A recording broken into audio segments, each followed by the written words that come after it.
اس کائنات ارضی میں انسان رب العالمین کی تخلیق کا وہ عجیب و غریب شاہکار ہے جسے اللہ رب العالمین نے خلق فرما کر پیدا فرما کر اتنے فخر سے ارشاد فرمایا کہ اس فخر کا عالم یہ تھا، دنیا والو سن لو، لقد خلقنا الانسان فی احسن تقویم، یعنی اس انسان کو میں نے نہیں ہم نے پیدا کیا، اور پیدا کر کے اسے خلق فرما کر اس کے فانوس دماغ میں شمع عقل روشن کر دی اور اسے تمام اختیارات کی قوتوں سے نوازا، اور پھر اختیارات دے کر کے ہم نے یہ بھی اعلان کر دیا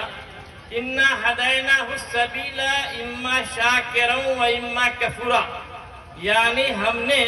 اسے ہدایت سبیل بھی دے دی، ہم نے اسے دونوں راستے بتا دیے، یہ راستہ اچھائی کا اور یہ راستہ برائی کا، اس لیے ہم اسے اختیار دیتے ہیں، جو چاہے شکر کی راہوں پر چل کر شکر گزار بندہ بن کر آئے، یا کفر کی راہوں پہ چل کر ناشکرہ بندہ بن کر آئے، لیکن ہم یاد رکھو ہم بھی ایک دن مقرر کریں گے قیامت کا، اور پھر ہم اس سے پوچھیں گے بھلا بتا کس راستے پہ چل کر یہاں تک آیا ہے۔ یہ حضرت انسان، یہ ماء و طین کا مجموعہ، یہ آب و گل کا سنگم، یہ کچھ پانی اور کچھ مٹی کا پتلا زمین پر جال بن کر بچھ گیا،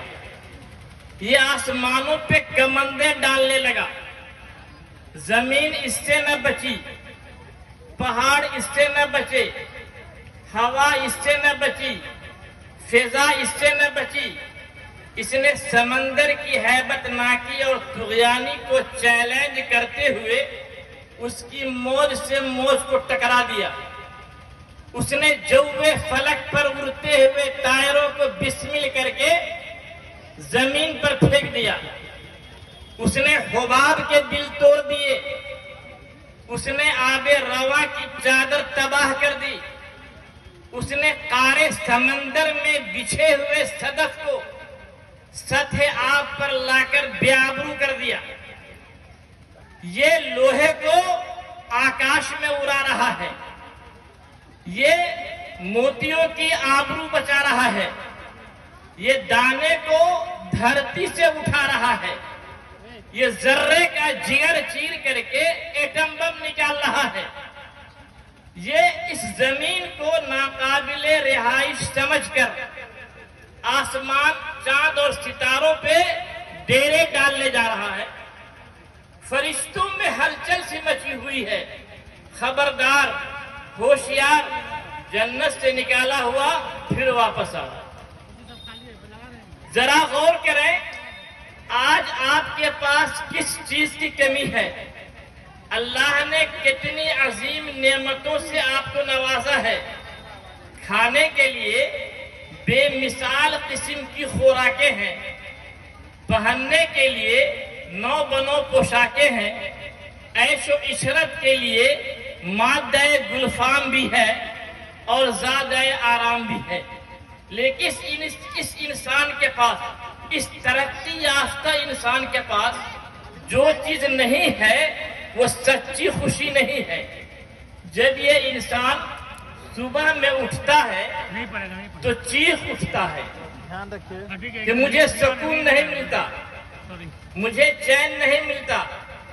مجھے اطمینان نہیں ملتا۔ تم ٹھیک کہتے ہو کہ تمہیں سکون نہیں ملتا، تم ٹھیک کہتے ہو تمہیں چین نہیں ملتا، تم ٹھیک کہتے ہو تمہیں اطمینان نہیں ملتا، کیوں؟ ان دولت قدوں میں انسان نہیں ملتا، طریقت قدوں میں قرآن نہیں ملتا، مسجدوں میں ذکر رحمان نہیں ملتا، تمہارے سینوں میں نور ایمان نہیں ملتا، تمہارے کردار و گفتار میں نبی کا فرمان نہیں ملتا۔ مردوں میں نبی کا سلیقہ نہ رہا، مردوں میں رسول کا طریقہ نہ رہا، عورتوں میں صحابیات کا سلیقہ نہ رہا۔ آج آپ جدھر دیکھیں بستیاں کی بستیاں تباہ ہیں، آہیں ہیں، کراہیں ہیں، سسکیاں ہیں، شوخیاں ہیں، بے حیائیاں ہیں، جسارتیں ہیں، بدتمیزیاں ہیں، سسکتی، بلکتی، ترپتی، کڑتی، کڑاہتی، دم توڑتی دنیا اپنے وجود سے گھبرا رہی ہے۔ انسانوں کی بستیوں میں بے چینی، بے سکونی، بے اطمینانی، ہر آنکھ اشکبار، ہر دل بے قرار، ہر روح سوگوار، ہر دماغ بدحواس، حسن اور اس کی رعنائیاں، جوانی اور اس کی رعنائیاں، حیات اور اس کی رعنائیاں، جوانی اور اس کی انگڑائیاں، حسن اور اس کی شعلہ سامانیاں، محبوب اور اس کی لنترانیاں، تمام زندگی ایک عمر رفتہ، سازش کشتہ، انسان کی زندگی ایک بھٹکا ہوا قدم بن گئی ہے۔ میں نے ایک آیت پڑھی تھی، لَقَدْ خَلَقْنَا الْإِنسَانَ فِي أَحْسَنِ تَقْوِيمٍ۔ اللہ رب العالمین نے اس انسان کو تو سب سے احسن بنایا، جس کو اس نے احسن بنایا وہ ایسا انسان نہیں ہو سکتا۔ پھر وہ احسن کون ہے؟ مسئلہ کہاں جا کے پھنس گیا، بات کہاں جا کے گم ہو گئی؟ جب ہم اگلی آیت تلاوت کرتے ہیں تو اللہ فرماتا ہے ثم رددناہ اسفل سافلین، ہم نے تو اسے احسن بنایا، لیکن یہ تو کیا سے کیا ہو گیا، یہ کہاں سے آیا تھا، کہاں کو جا رہا ہے پتہ ہی نہیں، کیا کرنے آیا تھا اس کے ساتھ کیا ہو رہا ہے پتہ ہی نہیں۔ ہم نے انسان کو بدترین درجے میں رکھ دیا، یعنی یہ انسان اچھا ہے تو بہت اچھا ہے، برا ہے تو یہ بہت برا ہے۔ لیکن جب یہ معاشرہ انانیت کا شکار ہو جاتا ہے، اس میں بگاڑ آ جاتا ہے، یہ قوم ضمیر فروش ہو جاتی ہے، تو شیطان انسانوں کو دیکھ کے شرمانے لگتے ہیں، حیوان تھرانے لگتے ہیں، پرندے گھبرانے لگتے ہیں۔ سوال یہ پیدا ہوتا ہے کہ انسان کو دیکھ کے شیطان کیوں شرما رہا ہے، حیوان کیوں گھبرا رہا ہے؟ آئیے میں آپ کو بتاؤں۔ اس لیے کہ شیر درندہ ہے مگر درندوں کے لیے نہیں، چیتا سفاک ہے مگر چیتوں کے لیے نہیں، بھیڑیا خون آشام ہے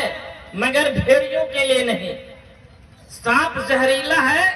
مگر سانپوں کے لیے نہیں۔ کبھی آپ نے سنا کہ سانپ کے ڈسنے سے سانپ مر گیا ہو؟ یہ سب زہریلے ہیں، وحشی ہیں، درندے ہیں، چیر پھاڑ کھانے والے ہیں، لیکن سب دوسروں کے لیے، اپنوں کے لیے نہیں۔ لیکن یہ انسان جب اسفل کے درجے میں پہنچ جاتا ہے، اتنا وحشی ہو جاتا ہے کہ اپنے ہی بھائی کا لہو پیتا ہے، اپنے ہی بھائی کا لہو پیتا ہے، اپنے ہی بنی نوع انسان کی ہڈیاں چباتا ہے، اپنے ہی گھر میں پھول جیسی بیٹی کو پالتا ہے اور اسے زندہ دفن بھی کر دیتا ہے۔ لیکن یہی انسان جب اچھائی کو آتا ہے تو تاریخ بتاتی ہے یہ شہسوار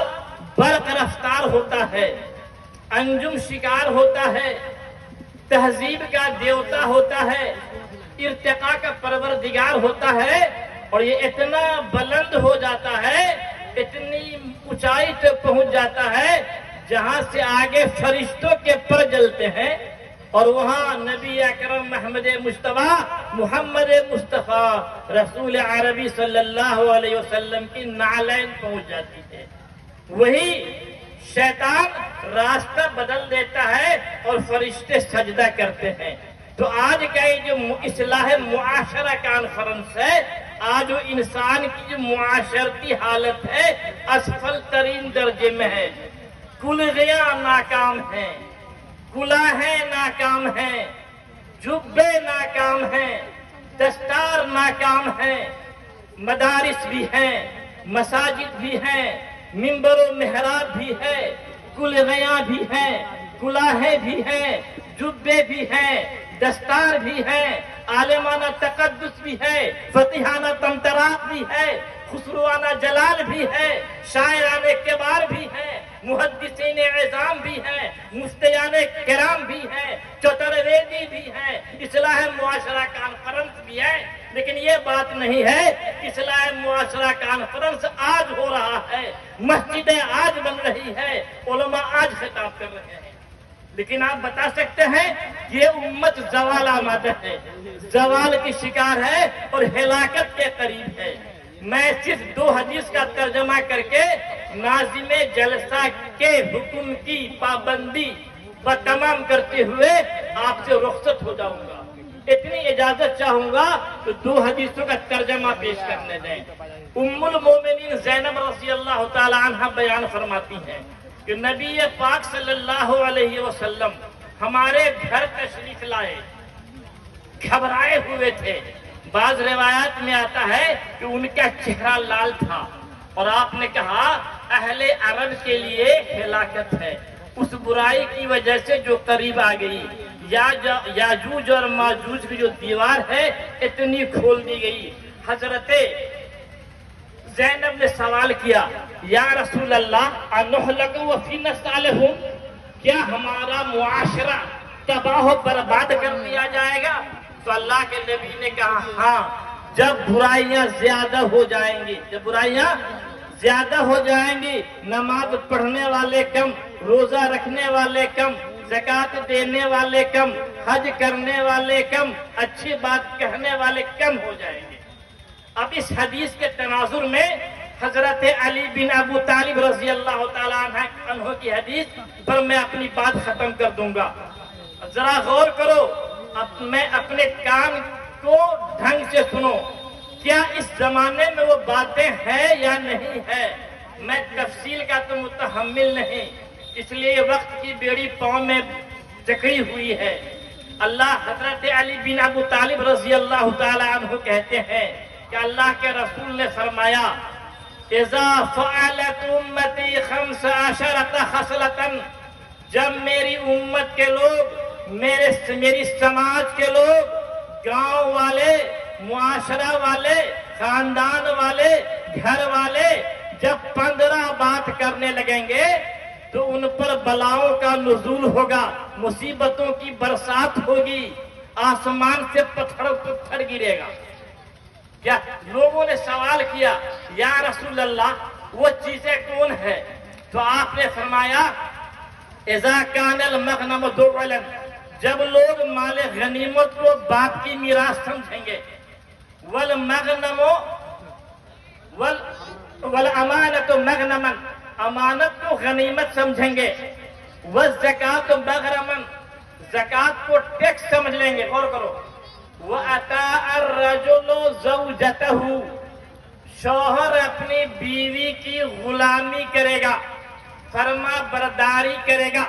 جبکہ حکیم بن حزام رضی اللہ تعالیٰ عنہ کی روایت ہے، انہوں نے پوچھا من ابر یا رسول اللہ، تو اللہ کے نبی نے فرمایا، حکیم بن حزام نے پوچھا کس کی مانوں، کس کی کروں، کس کے ساتھ حسن سلوک کروں؟ تو اللہ کے نبی نے فرمایا ماں کے ساتھ، پھر فرمایا ماں کے ساتھ، پھر فرمایا ماں کے ساتھ، پھر فرمایا باپ کے ساتھ۔ اور حضرت ابو درداء رضی اللہ تعالیٰ عنہ کی روایت ہے، وہ بیان فرماتے ہیں کہ ایک صحابی میرے پاس آئے اور عرض کیا اے ابو دردا معاملہ بڑا نازک ہے، میں نے شادی کر لی ہے، پیاری اور پھول سی بیوی ہے، لیکن میری ماں حکم دیتی ہے کہ میں اپنی بیوی کو طلاق دے دوں، میں کیا کروں؟ تو حضرت ابو دردا نے فرمایا کہ اللہ کے نبی کا فرمان ہے یہ ماں اور بعض روایت میں ہے کہ باپ یہ جنت کے دروازے ہیں، تم چاہو تو اسے ضائع کر دو، چاہے تو تم اسے بچا لو۔ تو بہرحال اطاع الرجل زوجته، جب مرد اپنی بیوی کی کہاں ماننے لگے وہ اق امہ، اور اپنی ماں کا نافرمان ہو جائے، اور کیا وہ بر صدیقہ،